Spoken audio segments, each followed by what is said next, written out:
Pretty annoying, isn't it? Well, imagine if every ding represented a message with a threat to your life, the lives of your children, and that you will be financially ruined forever. As a circuit court judge in the 9th Judicial Circuit in Orlando, I've presided over domestic violence injunction cases for over 20 years and have seen firsthand the devastating impact domestic violence has on survivors, their children, and our communities. For many survivors of domestic violence, financial security may be the single greatest factor in being able to leave an abusive relationship. The lack of financial security after survivors leave can also be the single greatest reason why survivors return to abusers.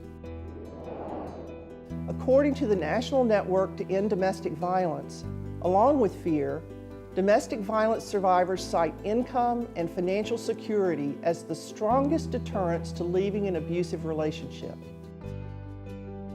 In 98% of abusive relationships, survivors have indicated that one of the primary reasons for staying in or returning to an abusive relationship is their inability to financially provide for themselves and their children. Financial security is critical for survivors to remain safely separated from abusers. In this two-part video series, you will first gain an understanding of the types of financial abuse many survivors of domestic violence face. Then you will learn how financial abuse impacts survivors' decisions as to whether to remain in or leave an abusive relationship. The second video in the series will show how courts can and should mitigate the impact of financial abuse when issuing injunctions for protection against domestic violence.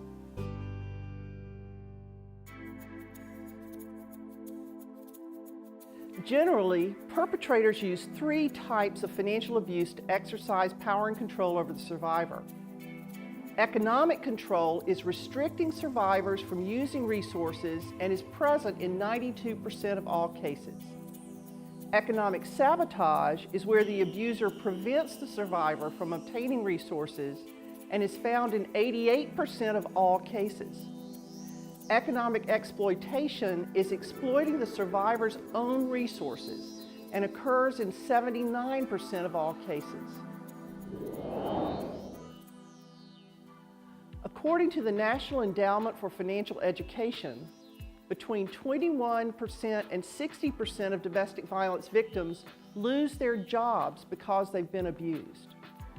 The economic abuse power and control wheel shows us financial abuse can include the following: preventing survivors from working outside the home, withholding money from survivors, the unauthorized use of finances, falsification of records, continuously calling or showing up at the survivor's workplace and jeopardizing her employment, and coercion into crime such as fraud or theft.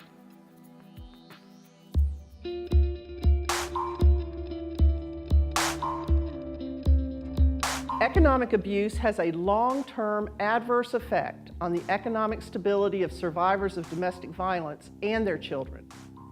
Economic security means having the ability to meet basic needs and to save for emergencies. Whether an abuser manipulates finances as a form of abuse, or a survivor feels incapable of escaping an abusive situation because of financial struggles, the lack of financial security is often a barrier to creating a life free from abuse. While financial abuse is a common tactic used by perpetrators, it is not widely understood, making it one of the most powerful methods of trapping a survivor in an abusive relationship. The lack of financial independence may reduce the likelihood of survivors remaining safe should they decide to leave. The effect of financial abuse can be devastating, and the financial impact of domestic violence can last 10 to 20 years while the survivor rebuilds credit, obtains employment, and secures housing, childcare, and transportation. The Institute for Women's Policy Research conducted a study examining the educational, economic, and employment effects of domestic violence on survivors. The study, entitled Dreams Deferred, a survey on the impact of intimate partner violence on survivors' education, careers, and economic security, surveyed 164 survivors in shelters, transitional housing programs, and other domestic violence programs in 11 different states. According to this research, 66% of survivors indicated their abusive partner had disrupted their ability to complete education or training by refusing them access to money to pay for school, socially isolating them, controlling or monitoring their mobility, using sexual or physical violence, and damaging or destroying personal property. 83% of survivors reported that their abusive partners disrupted their ability to work. Among those who reported work disruption, 70% said they were not allowed to have a job even though they wanted or needed one. 53% said they lost a job because of the abuse. The study also revealed that 73% of the survivors reported their abusers took money from them against their will, including paychecks, savings, and income received from public benefits. 82% reported that their abuser damaged, destroyed, or took their personal property, including 22% who reported their personal property damaged or destroyed was valued at over $10,000. 59% reported having abusive partners who engaged in activities that harmed the survivor's credit score, including not paying bills or paying bills late, taking out more credit, maintaining high credit card balances, and defaulting on a loan.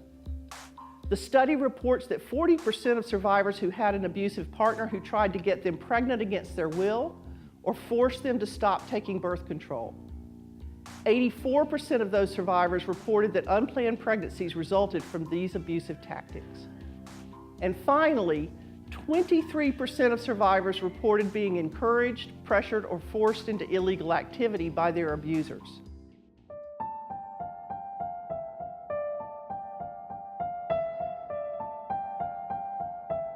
There also can be unintended consequences for a survivor who decides to seek safety.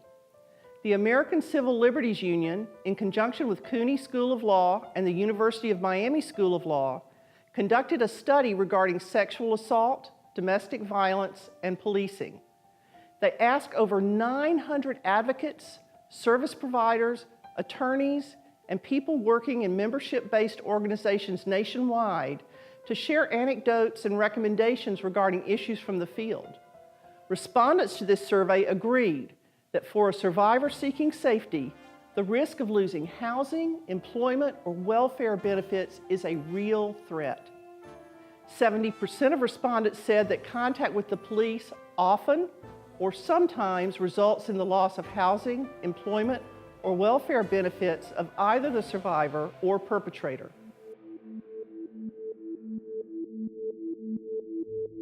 The financial stress of being in an abusive relationship leads some domestic violence victims to feel pressure to make difficult choices or return to the abusive relationship.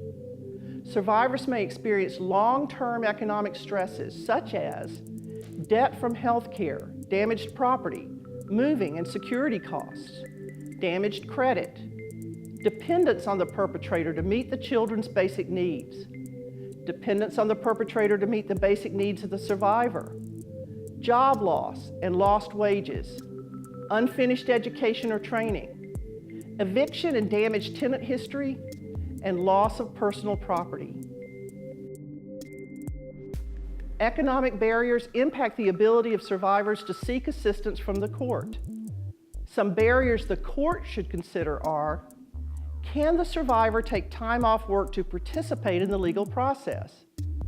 Does the survivor have access to a car or public transit? Does the survivor have access to affordable child care for the duration of the legal process? Do the legal proceedings interfere with the survivor's ability to drop off or pick up their children? Is the survivor facing threats or pressure not to cooperate or testify because they're dependent on the perpetrator's income? Violence often results in real-life financial loss. For instance, each year, domestic violence victims lose 7.2 days of paid work. Rape victims lose 8.1 days of paid work, and stalking victims lose 10.1 days of paid work on average. 25% of victims were asked to resign or were fired from their jobs due to stalking. Intimate partner physical assault, rape, and stalking cost society more than $5.8 billion per year.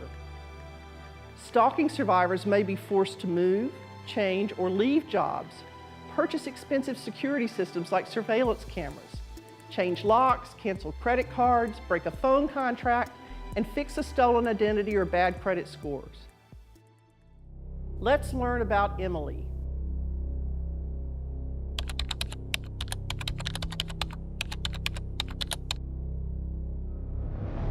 Keith is so controlling. He has everything, including the money. I don't know the PIN number. I don't even know the username, so I can't sign into the bank at all. Everything is in his name. The cars, the house, everything. It was bad enough when the children were home. He made me keep a list of all of the expenses, even for basic stuff like shampoo and milk. Now that the kids are gone, Keith is getting more and more possessive. He won't even let me use the credit cards. I have to ask for money, and he demands I explain where I'm going all the time. He says that since we don't have children at home anymore, I shouldn't be asking for so much money. I mean, all I want to do is have a normal life. But he gets so mad. He used to just yell and push me around, but now he punches me and threatens me. I don't know what I'd do to make him so angry. He told me I'm really worthless now that the kids are gone. He said since they've left, I've done nothing to earn my keep, and he might as well just get rid of me. Yesterday, he threatened to kill me. I don't know where to go. I'm so scared.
I've told Keith I'm going to leave before.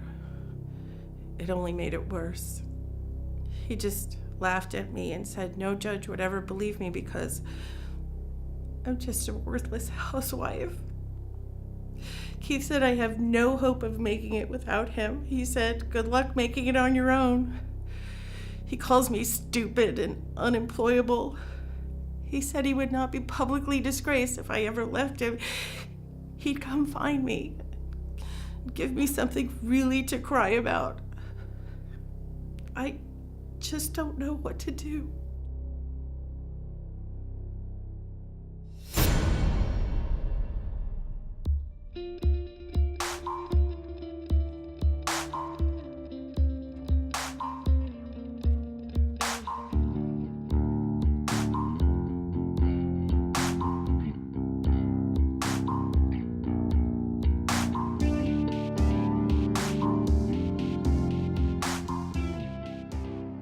Emily's fears are well-founded and must be taken into consideration. Emily could be fearful of the court system because her husband has demeaned her for so long that she truly believes she is worthless and that the judge will not believe her. She could also be concerned about where she will live and how she will make ends meet, since all of the family assets are in her husband's name. She could also be concerned about what will happen to her if her husband finds out where she is located. Emily may not have information or evidence the court would ask her because her husband has kept control of everything. The court could assist Emily achieve economic security for herself by ordering the husband to provide temporary support to Emily in the injunction for protection. The court could order that the husband pay Emily's rent, sign over her car to her, and give her access to the bank account. The court could also order that the husband take himself off of the bank account so he cannot continue to manipulate and control her through it.